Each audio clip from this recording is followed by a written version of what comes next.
Okay, for this lecture video, we'll talk about buckling of columns. So the definition.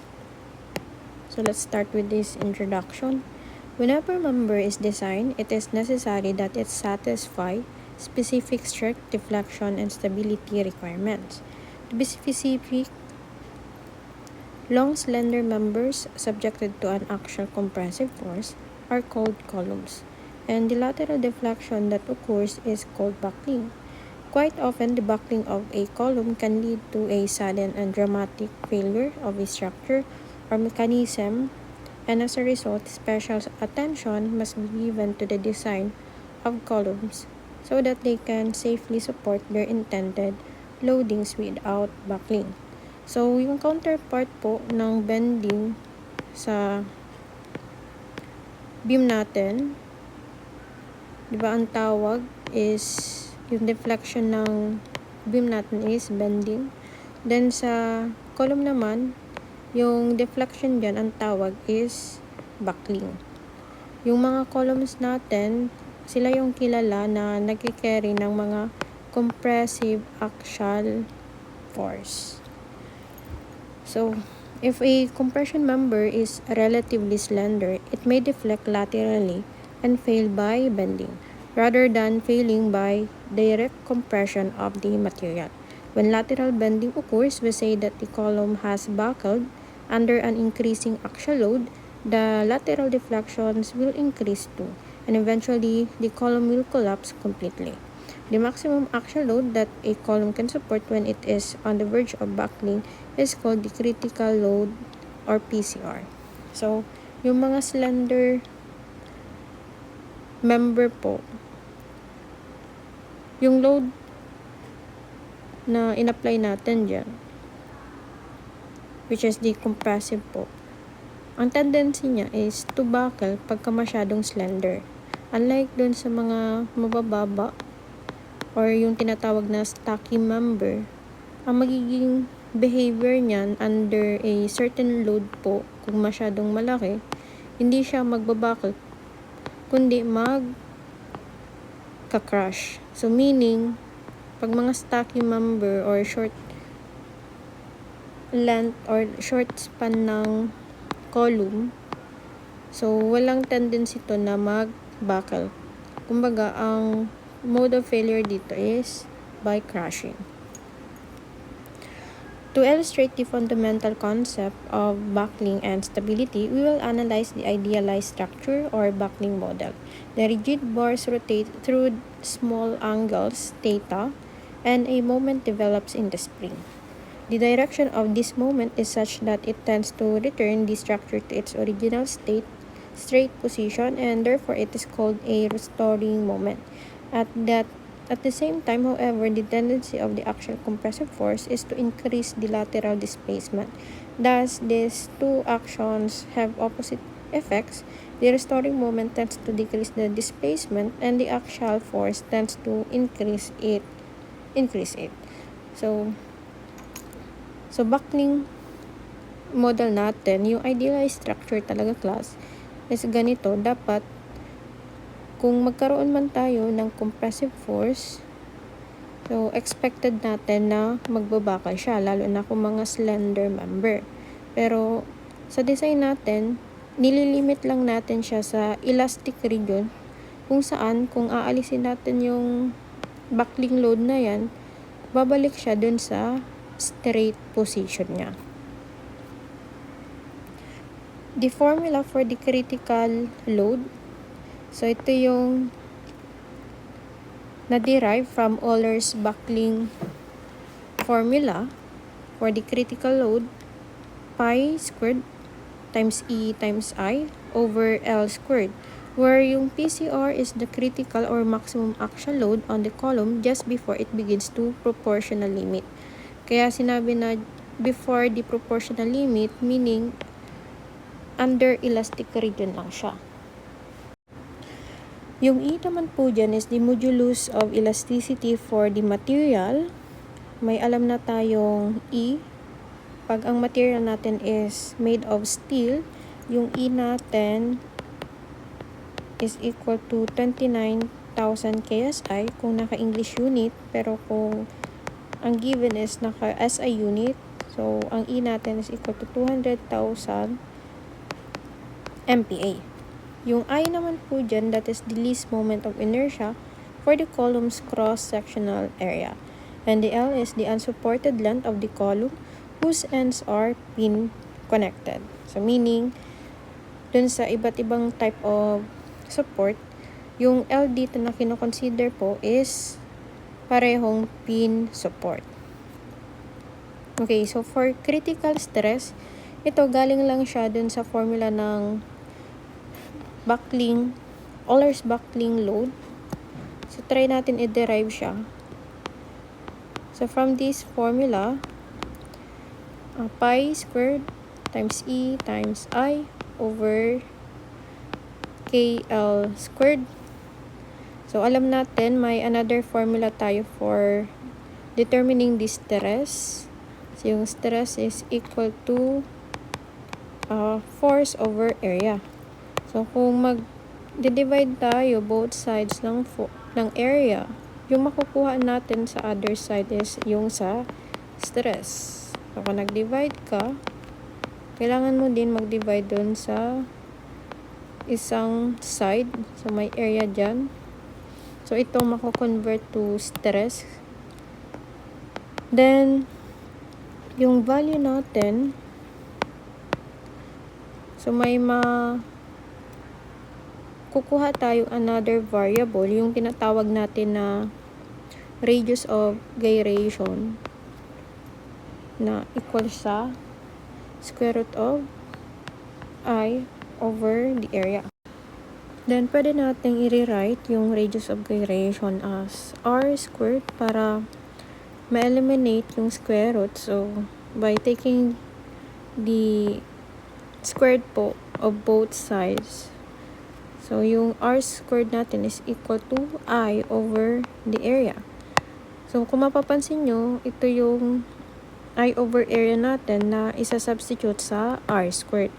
So pi r squared over KL squared na pwede natin itong pagsamahin. So kukunin lang natin yung ratio niyan, diba? So KL over R, since both the variables po merong squared, so ilalabas na lang natin siya. So ito na yung na-derive na formula, galing lang dun sa Euler's buckling load, kung saan in terms of stress naman siya. So that is the critical stress. Okay, for the critical stress class, it should be less than po dun sa yield stress. Kasi hindi na siya pwedeng lumampas pa para masatisfy niya yung limit na dapat under elastic region pa rin siya. So sa E naman, that is the modulus of elasticity of material. The R is the smallest radius of gyration of the column. So use this formula. Either yung I dito is about strong axis or weak axis. Kung ano yung makuha nyo na value ng R na may pinaka mababa, yun yung magkocontrol dun sa formula na to. Then yung L naman is the unsupported length of the column whose ends are pin. So pin po, no? Then yung L over R, again, that is the slenderness ratio, yung tawag dito sa ratio na yan. Yung K pala, though na-introduce ko na, ang nagmamatter siya dun sa type of support, pero sasabihin ko na, since nailagay ko na sa formula, yung K for pin po is 1. Kaya lumalabas, ito lang din yung magiging formula niya. So, L over R. So, some important points to remember. Columns are long, slender members that are subjected to axial compressive loads. The critical load po is the maximum axial load that a column can support when it is on the verge of buckling. This loading represents a case of neutral equilibrium. An ideal column po is initially perfectly straight, made of homogeneous material, and the load is applied through the centroid of the cross-section. And a pin-connected column po will buckle about the principal axis of the cross-section, having the least moment of inertia. Then the slenderness ratio is L greater than R, where R is the smallest radius of gyration of the cross-section. Buckling will occur about the axis where this ratio gives the greatest value. Pinakamataas na value. Okay. For sample problem number 1, the A36W18 by 31 steel member shown is to be used as pin-connected column. Determine the largest axial load it can support before it either begins to buckle or steel yields. So, the section properties are given. So, nandito na yung solution natin. So, sabi class, kailangan natin ma-determine yung largest axial load na kayang suportahan ng column. So, mag-check tayo both dun sa strong axis at saka sa weak axis ng moment of inertia. Then, kailangan din natin ma-satisfy na hindi siya lalampas dun sa proportional limit or yield strength ng steel member natin na equal sa 36 KSI. So, considering the IX, pagka sinabi natin class na strong axis, pag binend mo to sa direction dito, pag binend mo yan dyan, dahil masyadong malalim or mataas yung depth dito, mahihirapan or hard to bend po sa ganitong direction. So, yan yung tinatawag na strong axis. Then, pag weak axis naman, gawa nga na ito, yung kanyang depth po, di ba, is manipis lang. So, mas madali ditong mabend yung column natin. So, ganun lang yung pag-determine kung nasaan ang strong axis at weak axis. So, ito, pag binend mo dito sa direction, mahirap siyang i-bend, gawa nga na malalim po yung depth niya. Then, dito naman sa weak axis, madali siyang mabend kasi manipis lang yung depth niya. So, considering yung IX natin, the strong axis, so given class 110, ang E natin pala is 29,000 KSI kasi made of steel po yung column natin, member natin. Then, ito yung formula. So, isubstitute lang natin yung given na IX over yung length po. So, overall, yung length ng column with a pin support po is 12 feet na kailangan natin to i-convert to inches. Kaya nag-multiply pa tayo ng 12. So, 12 times 12 squared. Ang nakuha nating value for the value of buckling load along the strong axis is 1,518.33 kips. So, sa buckling load naman along the weak axis, this time papalitan lang natin yung I with the value of IY po. So, 37.1. Then, yung length niya, same pa din, no? So, magbe-bend pa rin siya na pareho yung length sa strong axis. Yun yung haba. So, nakuha natin is 512.09 kips. So, sa dalawa, hindi pa tayo magko-conclude. Dapat, ma-check po na natin yung proportional limit na binigay para hindi siya mag-fail dun sa yield stress ng material itself po. Alam natin na another formula for stress is force over area. So, yung yield stress ng steel is 36. Then, yung unknown P using this yield stress po over the area. So, based dito given Yung cross-section po yan na tinutukoy. Ito. Yan yung area niyan. Yung cross-section ng wide flange. So, 9.13. Ang nakuha nating value of P is 328.68 kips. So, sa tatlo, ang pipiliin natin yung pinaka mababa. Kasi siya yung critical. Hindi na pwede na lumampas pa dito yung kakargahin niyang compressive force nitong column. Kasi magfi-fail na kagad siya dun sa proportional limit na sinet ng steel member natin para ma-maintain yung proportional limit. So, ito po yung mag-govern. Then for problem number 2, a long slender column ABC is pin supported at the ends and compressed by an axial load P. Lateral support is provided at the midpoint B in the plane of the figure. However, lateral support perpendicular to the plane of the figure is provided only at the ends. The column is constructed with standard steel shape having modulus of elasticity E equals 200 gigapascal and proportional limit equals to 300 MPa. The total length of the column is 8 meters. Determine the allowable load P using factor of safety N equals 2.5 with respect to the Euler's buckling of the column. So, the section properties are given. Okay. Ang sabi sa problem class, may nakalagay daw na lateral support attached to the weak axis. So, nasan siya? So, yung lateral support po naka-connect dun sa midpoint in the plane of the figure. So, meaning, since ito yung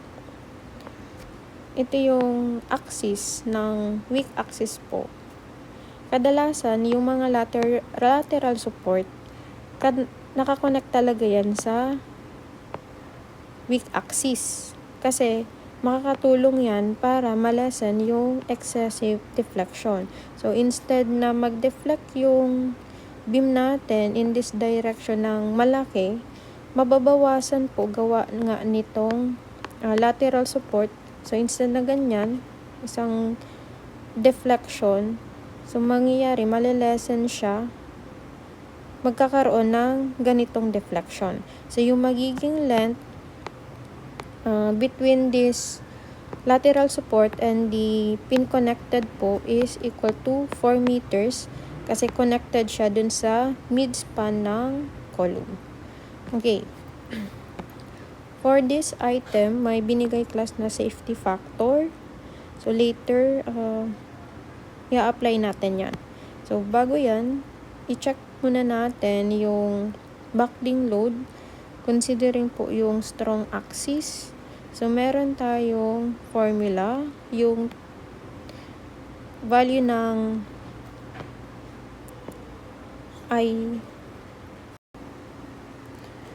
sa value ng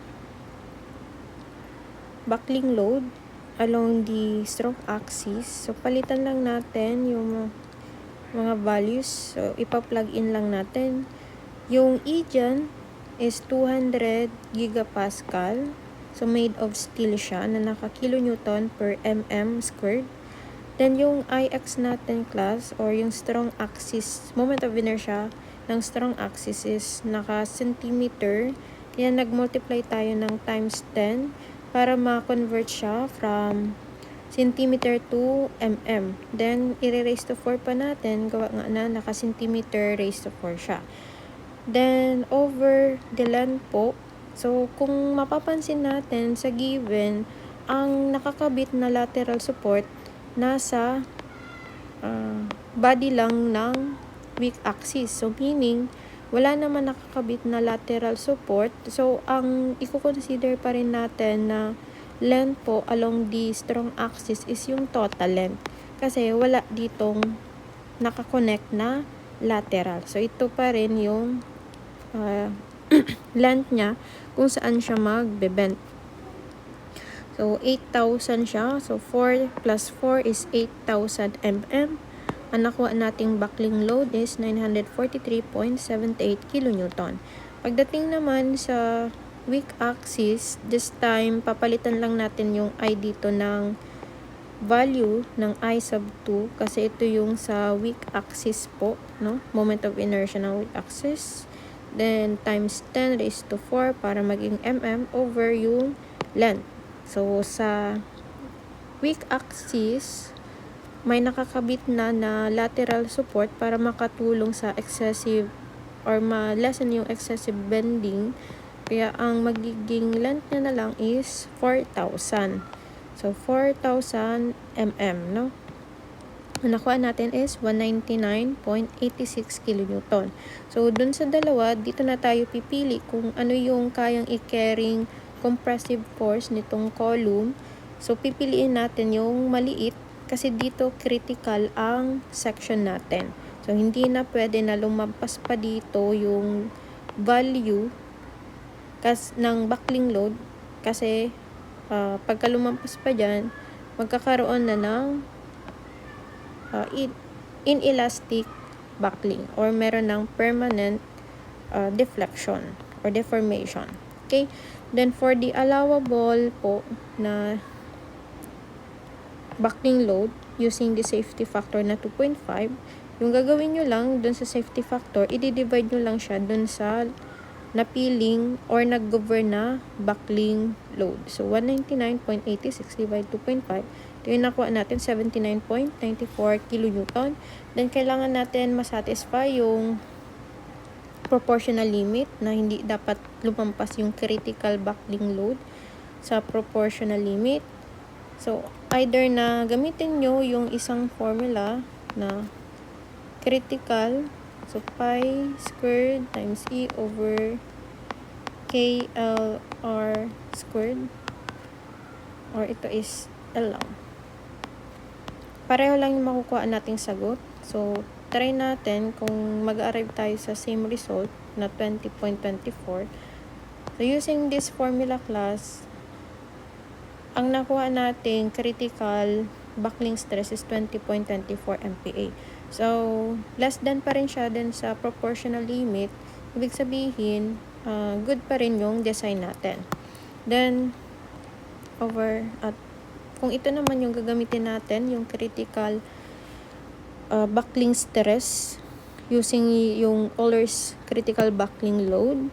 So 200, gagawin lang natin siyang MPa, kaya 200,000 siya. Then yung length nito, since ang kailangan natin is yung slenderness ratio. Ito yung slenderness ratio. Mag-check tayo, class. So slenderness ratio.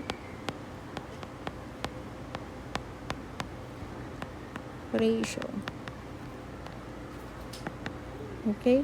So sa pag-compute po, ang gagawin nyo lang is i-identify nyo muna kung saan kayo nag-a-analyze ng length over Rx. Then ito naman L over Ry. Okay. Then sa slenderness ratio natin, yung length ng about strong axis po is, di ba alam natin, 8,000. Then yung Rx naman dyan, that is the radius of gyration. So computein lang muna natin yung mga values ng Rx and Ry. So Rx is square root of Ix over the area. So yung Ix natin is equal to 30 centimeter raised to 4 over yung area gross natin na 39 point 5 centimeter squared. So yung makukompute natin na value ng Rx is 3060. So 8.8.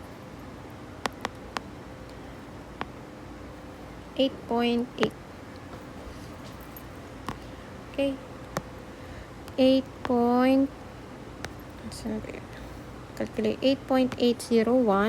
Pero take note, yung lalabas dyan na unit is naka-centimeter. Kasi kung mag-unit analysis ka dito, So, centimeter divide centimeter raised to 4 divide centimeter squared. Ito makakancel, matitira is squared. Then, naka-square pa yan. Yung matitirang unit natin is naka-centimeter. So, i-convert mo na lang siya sa mm para uniform yung mga unit natin. Times 10 lang tayo. So, yung radius of gyration dito is 88.016 mm. Then, pagdating naman sa radius of gyration ng y, so, i-consider lang natin is yung sa IY na merong value ng 162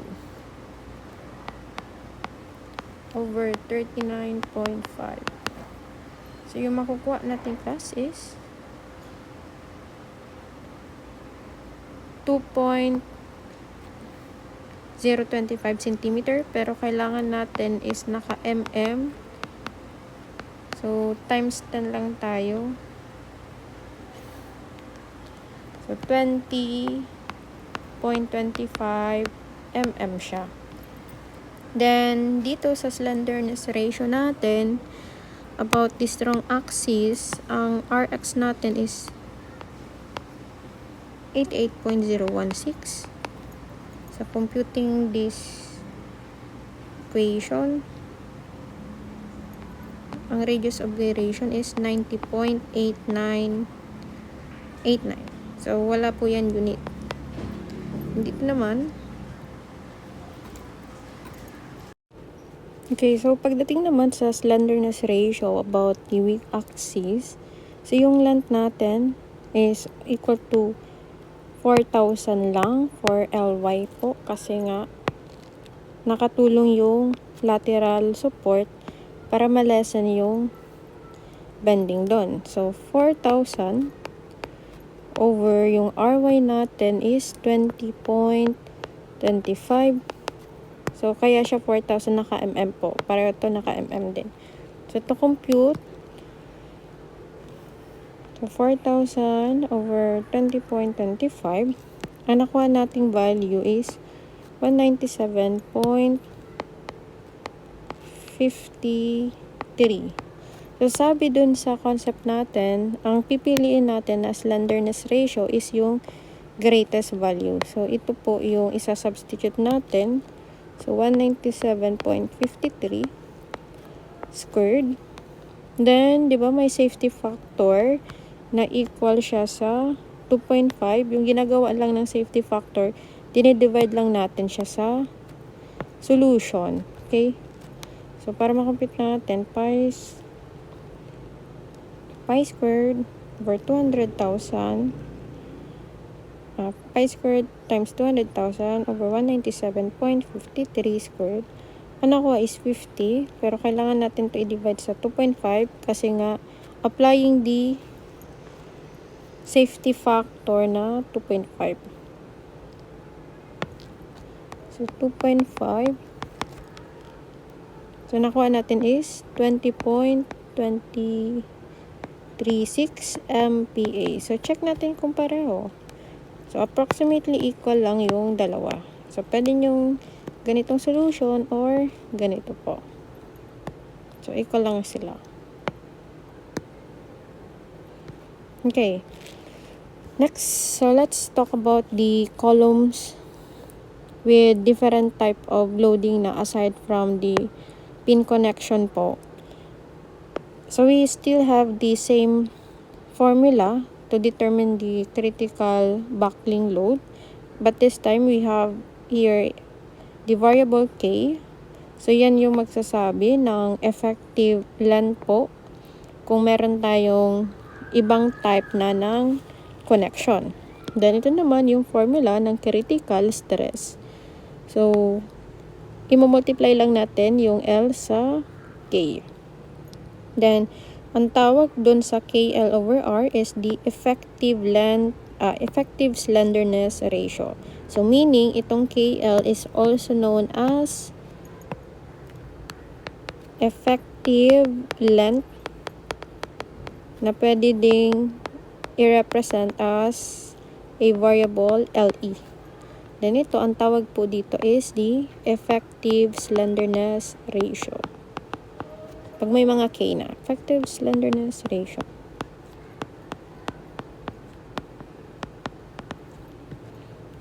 Okay, so ano yung mga values ng K? Pag may pin connection ka, ibig sabihin both ends po are pin connected. Ang K dyan is 1. Pero kung yung column natin, yung isang end is fixed while the other one is free end. So meaning walang support, the value of K is 2. Then for column with fixed and support, the K is 0.5 and the column naman with both pin connection and fixed connection of pin and fixed support is K is equal to 0.7. Okay, so let's have the sample problem number 3. A steel column is 24 feet long and is fixed at its ends as shown.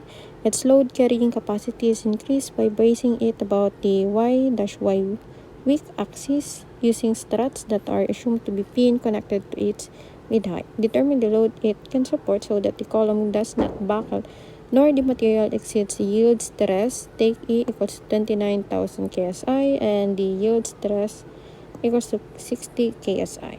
So the value of, okay, so for this item, we have a lateral support po na connected to the weak axis.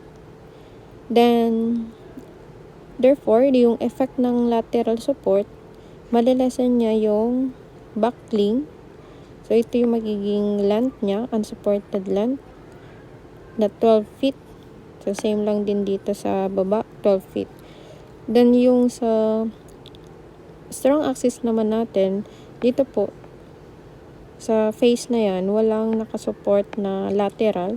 So, meaning, ang i-consider mong length po sa strong axis is yung whole length, which is equal to 24 feet. So, to compute for the buckling load, considering the strong axis, so, substituting the values of E, so 29,000, yung IX naman is 29.1 over the K. So, ano yung K dyan? Kung meron tayong both fixed support. So, kasi ang ina-analyze natin dito is yung strong axis na both whole length po yung sinusuportahan niya. So, meaning ito yung support natin, fixed ends, na based dun sa values ng K, pag fixed and both fixed ends is 0.5. Then, yung length naman about strong axis is 24 feet. Pero, kailangan natin siya i-convert to inches. So, nag-multiply tayo ng 12. So, from feet to inches. So, mag-multiply ka lang ng 12. So, for conversion lang siya. Then, squared, ang nakuha natin na computation is 401.67 kips. Then, pagdating naman sa buckling load along the y-axis po, ito yung naging computation natin. Yung IY natin is 9.32. Then, pagdating sa K naman, for the weak axis, di ba ito lang yung sinusuportahan niya? Ibig sabihin, ang supports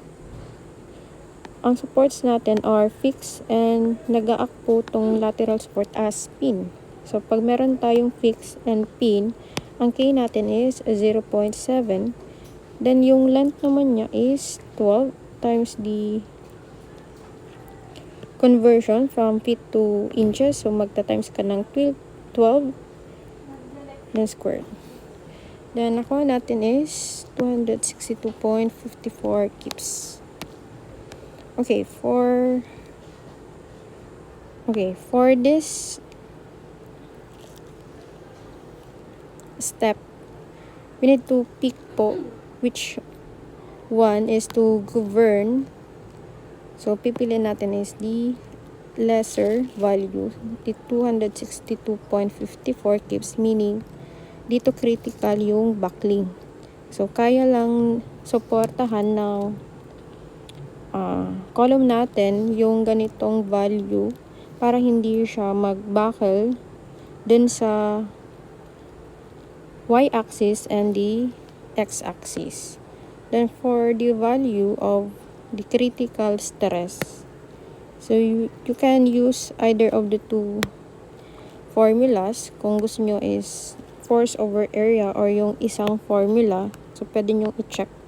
Same pa rin yung result na makukuha. So, pi squared E over KLR squared. So, pwede nyo yung gamitan. Then, substituting the values of P, so 262.54 over yung area natin, which is already given. So, 4.43. We get this result, 59.26 KSI. Then, to check to the to the yield stress, so it should not be greater than po. So, lumabas na okay siya. So, under proportional limit pa rin. So, yan pa rin yung mag-govern. Next, last sample problem number 4. A viewing platform in a wild animal park is supported by a row of aluminum pipe, columns having length equals to 3.25 meters and outer diameter D equals 100 mm.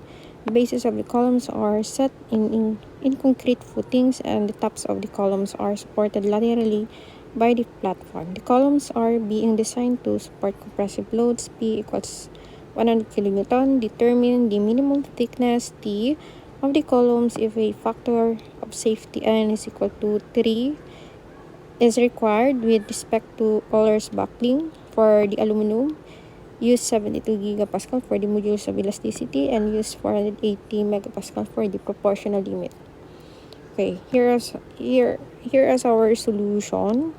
So for the value of K, if the support po is a concrete, it is considered as fixed support, while the other end po is a pin support.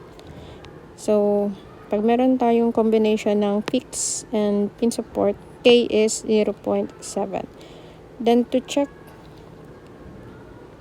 then the section is a hollow circular section.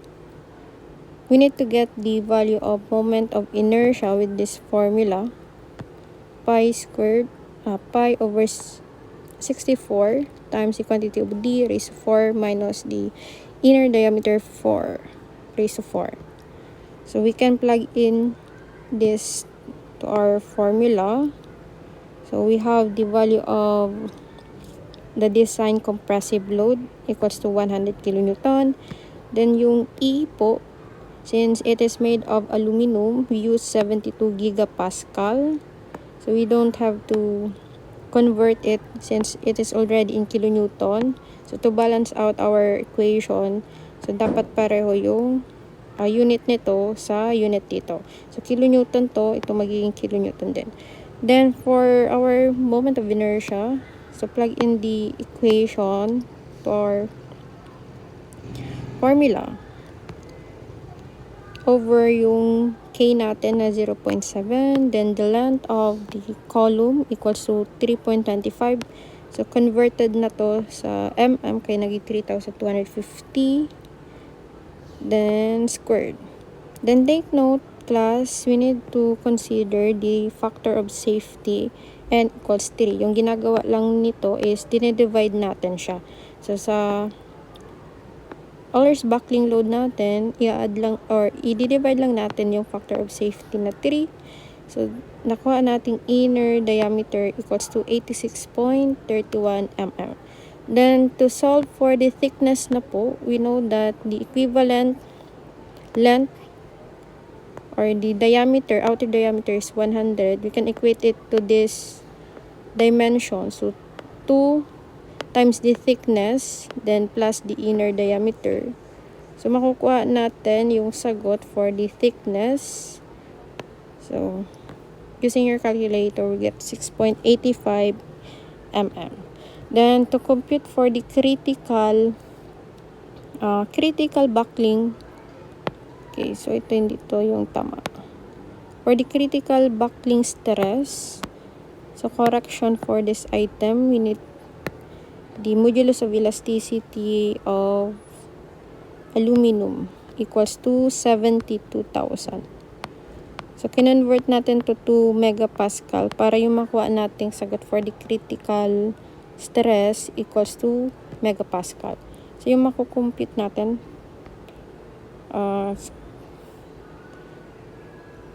72.73250 24 equals to 49.912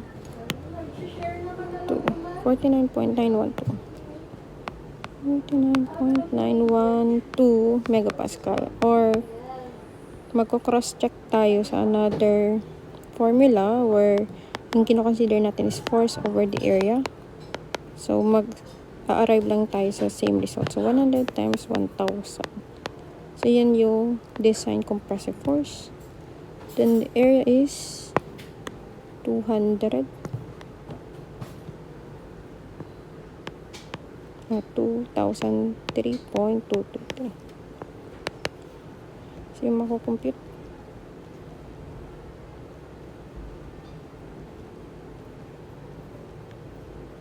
$49.9192.